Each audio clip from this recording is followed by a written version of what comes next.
We are going to see one last interesting thing with geometric series. This time we will have a variable x in the expression of the general term and see what this means for us. Just a reminder, geometric series, we have argument and the ratio.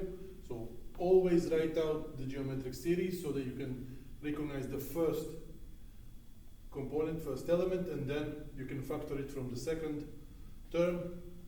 That way you'll identify the R, the common ratio. And we know when the ratio in absolute value is smaller than 1, the geometric series is convergent, and we know the sum, in this case, it's A over 1 minus R. So that's why it is important to identify A and R. So let's say we have a sum like this with a variable x. So x to power n. So as usual, we must write out the sum, check, n starts at 0. So x to power 0 plus x to power 1 plus x to power 2 plus x to power 3, x to power 4 plus x to power 5, and it keeps going like this. Obviously, x to power 0 will be 1.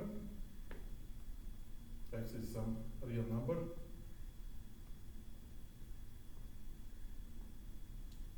Now, what would be useful to identify is A and R. So here A is 1, the first element. A is equal to 1. Just to write it clean. A is equal to 1, and R is equal to x. Now, we know for the series to be convergent, we need to have the ratio smaller than 1 in absolute value. So this is the important part.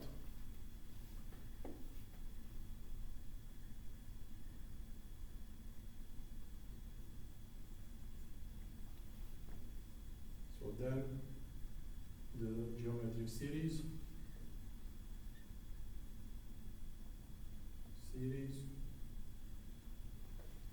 is convergent. And we know also the value, the sum. So just before we compute the sum, let's see what this means. So we have a condition on x. The condition is that the value, absolute value of x must be smaller than 1. What does this mean? It means that x is smaller than 1 and bigger than negative 1. So if I have 0.5, it works, but if I have negative 0.5, absolute value will be 0.5, so we need to take care of this. So this means for x's between negative 1 and 1, my series is convergent.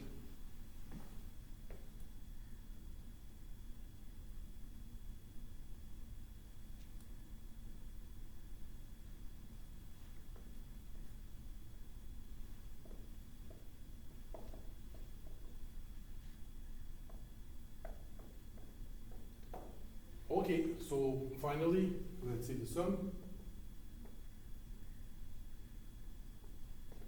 So what is the sum? S is A divided by 1 minus R. Here A is 1, R is x. So this is the sum.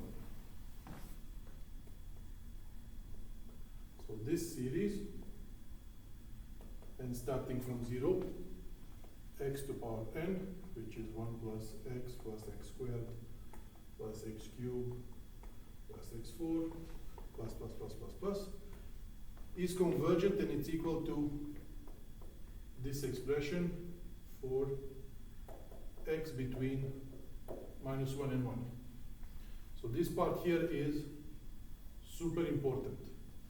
Our series is convergent if and only if R is smaller than 1 in absolute value, so this is a must. Just a note, for x in absolute value greater or equal to 1, the series is divergent. Okay, so these are some cute things to observe. So we have a series with a variable, and then the condition will be on the variable, essentially. So this is something very nice. So let's have another one. I just change a little bit to see what happens if we complicate a little bit the expression. By the way, this series will appear later on again. We can like it. So let's say this time we go from 1, and I have something like this, and then x to power n. So let's say what happens here. It would be wise to have one expression. So I'll have minus 7x, everything to power n. So that would be cool, because both of them are to power n, so I can regroup them. So what does this mean? When n is 1, I have minus 7x plus. When n is 2 is minus 7x, everything squared, plus minus 7x to power 3 plus minus 7x to power 4 plus plus plus. So that's cute. So we identify immediately the first term, which is minus 7x. Now it would be wise to factor it here. So here we have minus 7x squared, which means we have minus 7x times minus 7x. So this way we have our a here, and a times r, a times r. So this is our r. So I'll write just one more, minus 7x to power 2, then I have minus 7x to power 3, and it keeps going. Okay, so we have our geometric series. A is the first term, minus 7x. R, so r is minus 7x also. So we know that this geometric series is convergent if and only if the absolute value of this baby is smaller than 1.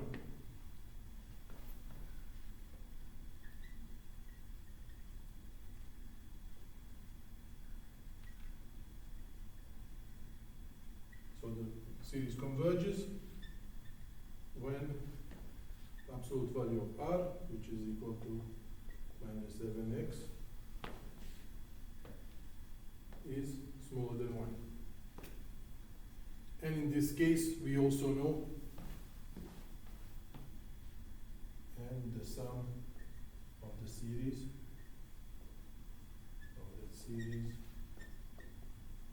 is a divided by 1 minus r. We just need to plug things, so let's do those things.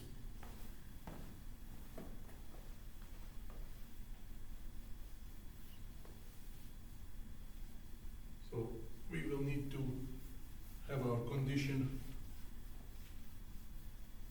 on r. So we have absolute value of minus 7x needs to be smaller than 1. So what does this mean? Means that this piece needs to be smaller than 1 and also bigger than minus 1.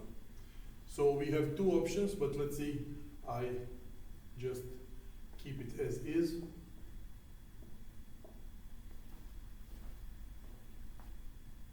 We have something like this.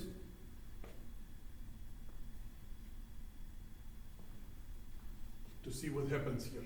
So now I need to have x alone, so I divide by negative 7 everywhere.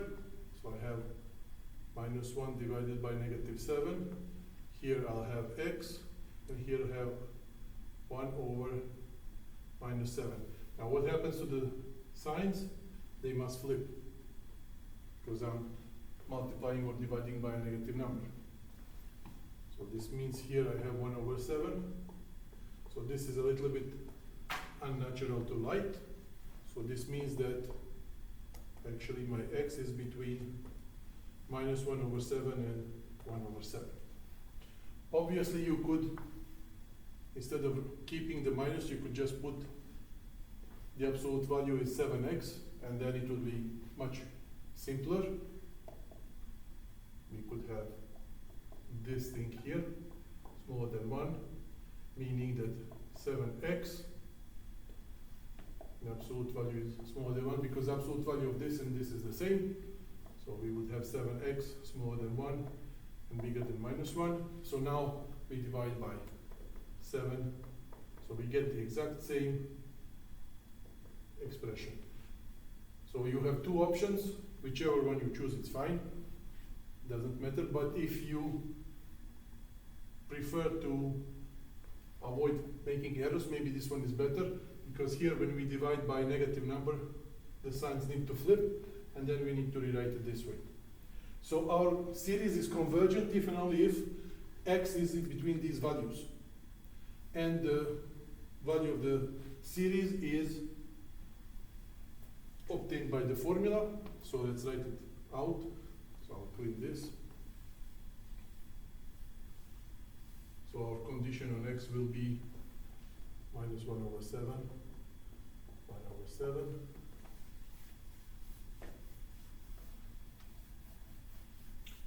So let's see what happens. The sum now, n1 minus 7x to power n is equal to, so our a is, so a over 1 minus r, a is minus 7x, and r is also minus 7x. So we have minus 7x. Here minus minus plus, right?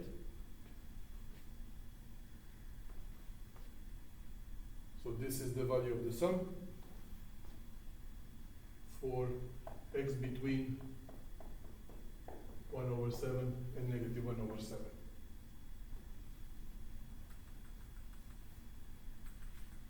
Fine. So this way we are able to write something. Obviously, if we are not in this interval, the series is divergent. Okay, so these are some of the cute examples. Maybe another one.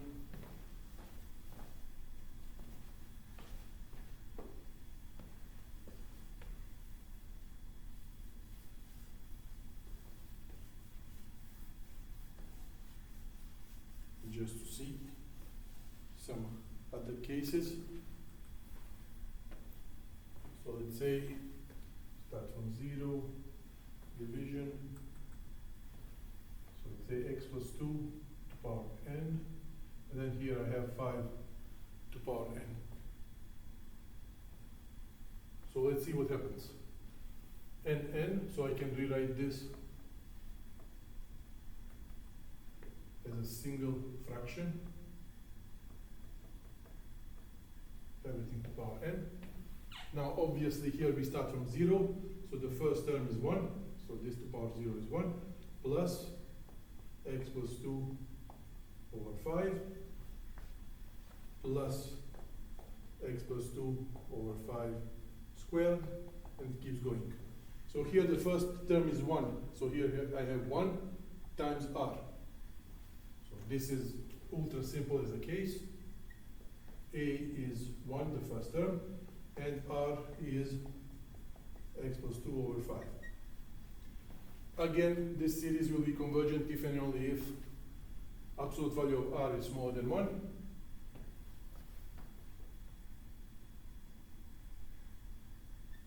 So the geometric series is convergent when absolute value of r, which is absolute value of x plus 2 over 5, is smaller than 1. So when does that happen? So that's our condition on x.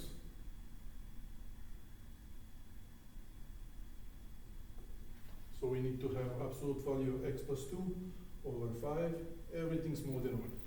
So this baby here is absolute value of x plus 2 divided absolute value of 5 is 5, right?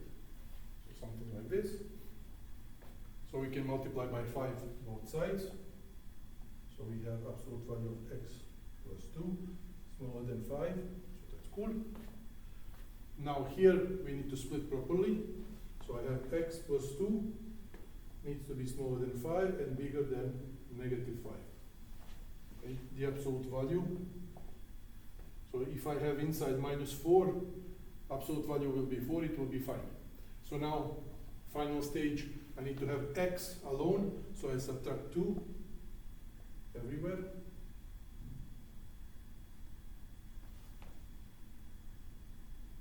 So I have here minus 5 minus 2 is minus 7, x, 5 minus 2 is 3.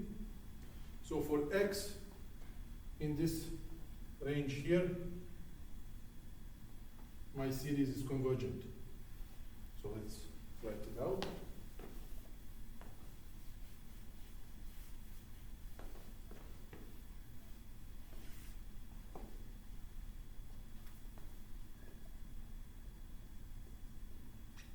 So for x between minus 7 and 3, the geometric series is convergent.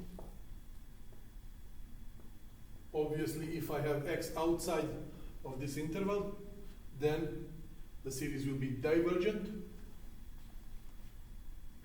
So let me write it out here. N 0, x plus 2 over 5 to the power n. So this is equal to a divided by 1 minus r. A is 1. R is x plus 2 divided by 5. That's the R. Okay. So now we need to work out a little bit here. So common denominator is 5.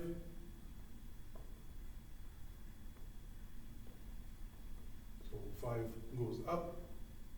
So I have 5 minus x minus 2. So the minus is in front of the fraction. So it's minus x minus 2. So I'll have 5 minus 2 is 3 minus x. So this is my sum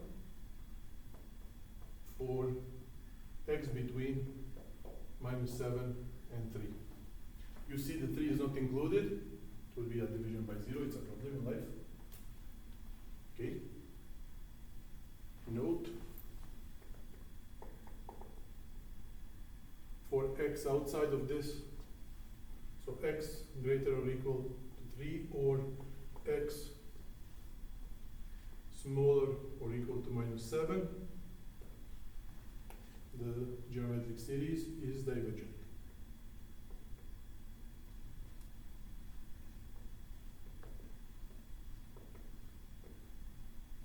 Which means it doesn't have a sum. Okay, so these are some of the cute examples. Maybe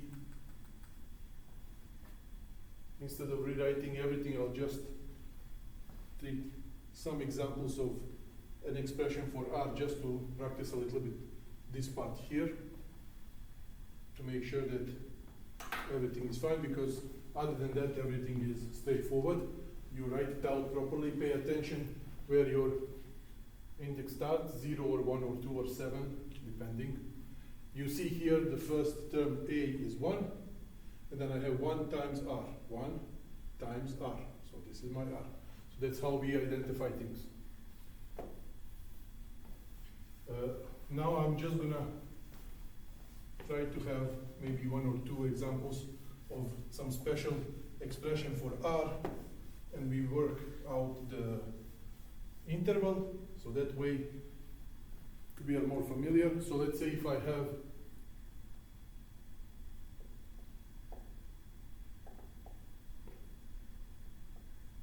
so when R is equal equal, let's say, x over 2, then I need to have this thing smaller than 1, right?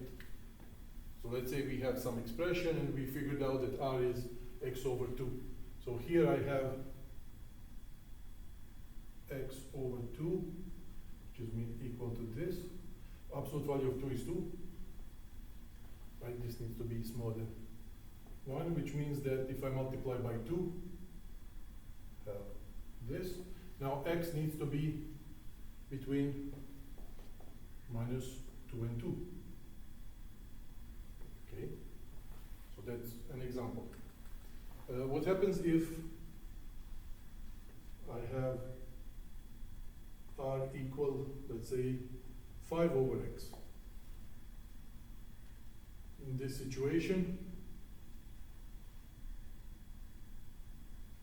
so let's say I need to have r, which is 5 over x in absolute value smaller than 1. So now I have 5 over x in absolute value, which is 5 over absolute value of x. So absolute value of 5 is 5. So that's why we keep it.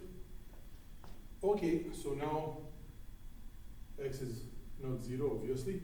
So now this is positive, so I'll have this thing here. So absolute value of x is bigger than 5. What does it mean? So if I have my real line, absolute value of x needs to be bigger than 5. So this is people here. 6, 7, 8, their absolute value is 6, 7, 8, right? And it's bigger than 5. But if I have values like minus 7, its absolute value is 7, so it's bigger than 5 also. So these are the people on both extremes. So this means that x is bigger than 5. So it's very useful to draw. So here it says 5 is smaller than absolute value of x. When you are positive, absolute value is equal to the number itself. So x is bigger than 5. And if I put some negative number, let's say minus 3, this is not satisfied. If I put minus 7, absolute value of minus 7 is 7, it's bigger than 5, so that's cool. So x needs to be bigger than 5, or x needs to be smaller than minus 5. Now the big question is, do we put equal or not? Well, obviously here no, and obviously here no, because if I have 5, absolute value of 5 is 5, 5 is not strictly smaller than 5, so equal sign would not work. So this is our values of x for which the series that has this r would be convergent. So maybe another one.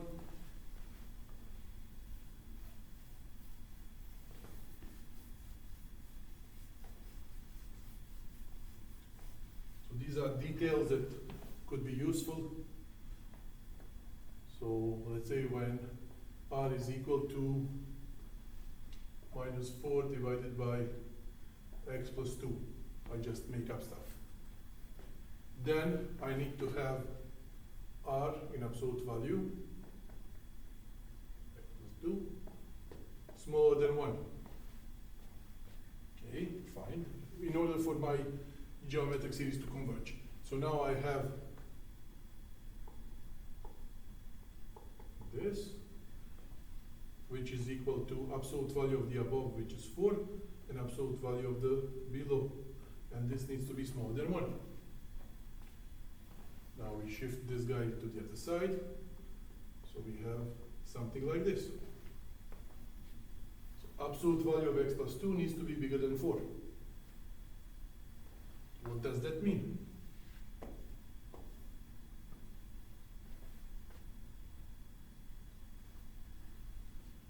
So this number, let's say if I put x equals 0, doesn't work.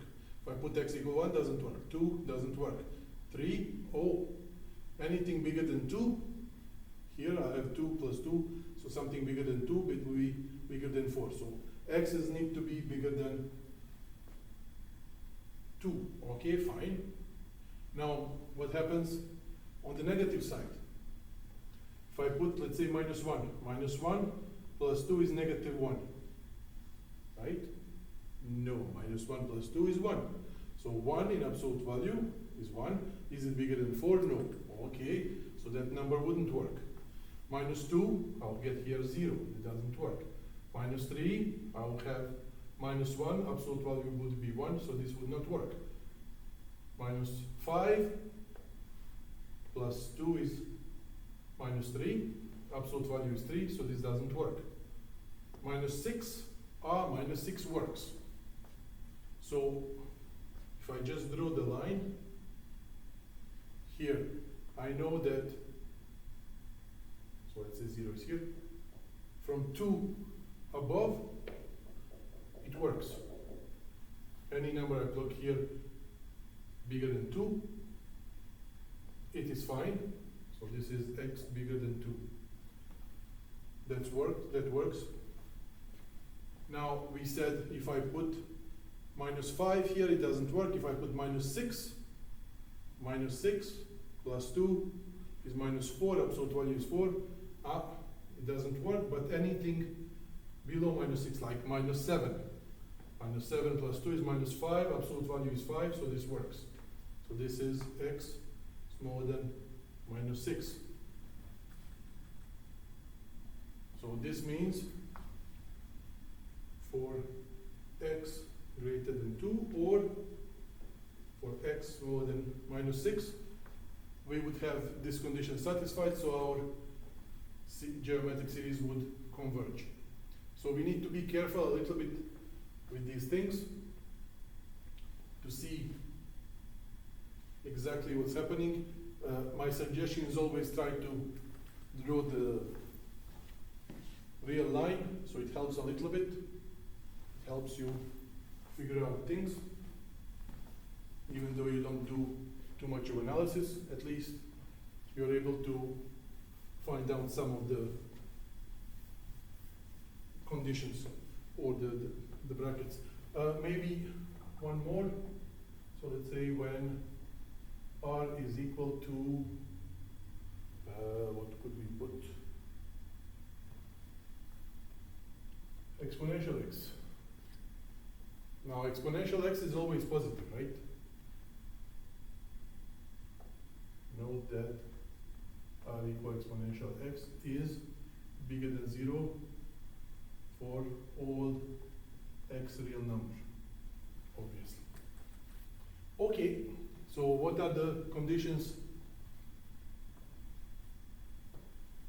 here? So we need to have r, which is exponential x, which is exponential x smaller than 1. So we know that this expression is always between, is bigger than 0, and in our case to have convergence, we need to have absolute value of r smaller than 1. So we have something like this. Okay, cool. So now, what are the values of x? How can we find them? Obviously, we will need to use the log. So now, another thing, if you remember the exponential, goes something like this. So we need, so this is 1 here, that's 0. So we need to have exponential x smaller than 1. That means on this side here. So x's need to be negative. If you apply the log, obviously you cannot apply it here, because log is not defined at 0. But if you try to apply the log, you'll have ln of exponential smaller than ln of 1. Here is x smaller than 0, right? So x needs to be negative. So that would be our condition on x if our ratio is exponential x. So just be careful, go slowly, think a little bit, just to make sure that you don't write things that make no sense. Because the worst part here would be to say that this guy is smaller than 1 but bigger than negative 1. I mean, that's true, but it's not useful because this guy is always positive. So that's the useful part. Because you cannot tell me it's bigger than minus 1, obviously. It's always positive. So just be careful with these details. Check the slides also. There's plenty of solved problems there also.